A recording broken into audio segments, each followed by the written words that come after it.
Peristiwa kelam di area perkemahan, Part 21, by Marisda Elsawati. VOV Author. Terdengar teriakan Iva. Tubuhnya sesekali masuk ke dalam air dan sesekali muncul ke permukaan dengan kedua tangan terangkat ke atas. Tolong, tolong, ya teriaknya, yang tidak begitu jelas karena tubuhnya terus berusaha keluar dari air, dan sesekali kembali masuk ke dalam air. Meskipun teriakan Iva tidak begitu jelas, suaranya cukup keras hingga membuat Lia, Cindy, dan orang-orang di sekitar sungai terfokus pada Iva. Lia dan Cindy mencoba berenang ke arah Iva, tapi entah karena Cindy yang terlalu lelah membuatnya jauh tertinggal di belakang Lia yang sudah berenang hampir mendekati Iva. Tubuh Lia terpental seperti ada sesuatu yang ia tabrak, tapi apa itu dan mengapa Lia bisa sampai terpental? Melihat Iva yang semakin kepayahan berusaha muncul ke permukaan, membuat Lia kembali mencoba berenang ke arah Iva, berharap bisa menyelamatkan kakak kelasnya.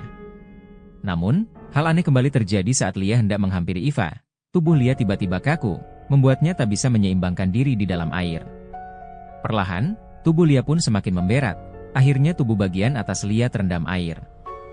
Lia berusaha untuk kembali muncul ke permukaan agar dapat bernafas, sedangkan Iva mulai lemas karena kehabisan tenaga.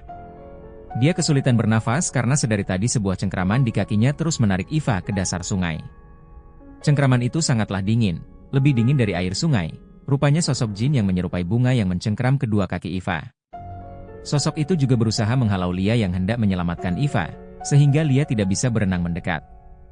Iva merasa jika sesuatu yang mencengkram kakinya itu seperti kedua tangan, tubuhnya merinding sekaligus menggigil. Iva benar-benar ketakutan, sekuat tenaga Iva berusaha mempertahankan tubuhnya agar bisa muncul ke permukaan dan berteriak meminta tolong. Orang-orang yang mendengar teriakan dari arah sungai langsung mendekat ke arah sungai. Harun dan Valdi yang melihat Iva dan Lia hampir tenggelam tanpa pikir panjang langsung menceburkan diri ke sungai untuk menyelamatkan mereka.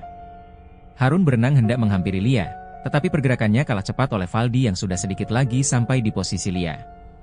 Akhirnya Harun pun berenang ke arah Iva.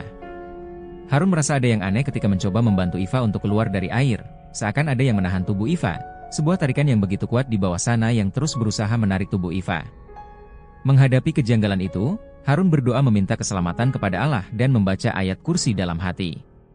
Beruntung, tarikan itu tidak terasa lagi hingga Harun bisa membawa tubuh Iva keluar dari air.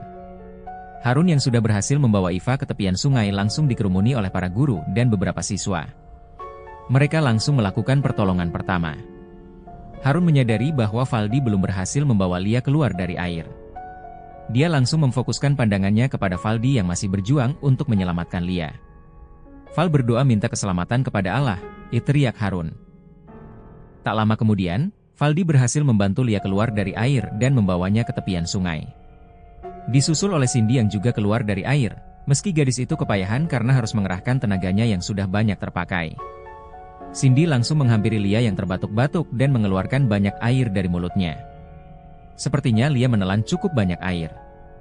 Part 22. Beruntunglah Lia dan Iva baik-baik saja. Mereka hanya sedikit kedinginan dan semakin membaik ketika diolesi kayu putih. Setelah keadaan benar-benar kondusif, para guru mengajak anak-anak muridnya untuk kembali ke area perkemahan agar dapat beristirahat. Di dalam tenda, Lia merubah-rubah posisi tidurnya.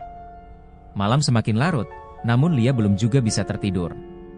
Sejak tadi gadis cantik itu nampak tak tenang, bayangan di sungai saat ia hendak menolong kakak kelasnya, namun justru mengalami peristiwa aneh, membuatnya sulit tidur. Di keheningan malam, telinganya mendengar suara, isreek, sreek, sreek, seperti suara sesuatu yang ditarik di atas dedaunan kering. Lia, kemarilah, jantung Lia berdenyut kaget ketika mendengar ada yang memanggilnya dari luar tenda. Tubuhnya merinding, Lia, kemari, panggilnya lagi.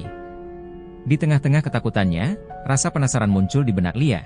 Ia bangkit dari posisi tidurnya hendak melihat siapa yang memanggilnya dari luar tenda. Jangan keluar, Lia, ucap Nina, sembari menepuk bahu Lia dari belakang. Lia menoleh, rupanya Nina, Cindy, dan Vania, mereka semua terbangun, mungkin karena mendengar suara-suara dari luar. Jangan keluar, Lia. Kita nggak tahu siapa yang ada di luar, tegur Nina, teman Lia. Yang satu ini memang kerap menasehati Lia jika gadis itu akan melakukan tindakan ceroboh yang mungkin dapat merugikannya. Iya, Lia, coba lu pikir deh, jam segini, siapa coba yang ada di luar tenda? Cindy menunjukkan layar ponselnya yang memperlihatkan pukul 12.00 malam. Ya, Mereka memang masih bisa bermain ponsel karena di musola tersedia tempat untuk mencolok cesan, jadi para perkemah bisa bergantian mengisi daya baterai di musola. Vania, Hiks, sosok jin yang menyerupai bunga, kini berganti memanggil-manggil nama Vania. Sosok itu memanggil sembari diiringi tangisan. Vania, Hiks, tolong kakak, Kak Bunga, ucap Vania. Gadis itu hendak keluar dari tenda, tetapi dengan cepat Nina, Cindy, dan juga Lia menahannya. Itu bukan Kak Bunga, Fen. Sadar, ucap Nina. Ya, di antara Lia dan Cindy, memang Nina lah yang lebih banyak tahu tentang Vania, karena mereka berteman sudah sejak SMP. Awalnya, Vania adalah seorang gadis yang periang, tetapi sikapnya berubah menjadi pemurung dan pendiam ketika kakaknya, Bunga, dikabarkan hilang saat berkemah di gunung ini setahun yang lalu, tepatnya saat Vania dan Nina masih duduk di bangku SMP. Pada saat itu, pihak kepolisian dan juga tim SAR sudah berusaha mencari Bunga, tetapi mereka tidak menemukannya. Hingga pencarian pun dihentikan karena tidak membuahkan hasil. Polisi dan para tim SAR menduga jika Bunga tersesat jauh ke dalam hutan dan dimakan hewan buas. Dari mana lu tahu kalau itu bukan Kak Bunga? Sedangkan lo sendiri tahu kan kalau sampai detik ini jasad Kak Bunga aja nggak ketemu? Ucap Vania yang masih berharap secerca harapan bahwa kakaknya masih hidup. Tapi Kak Bunga hilang sudah setahun yang lalu, Vania.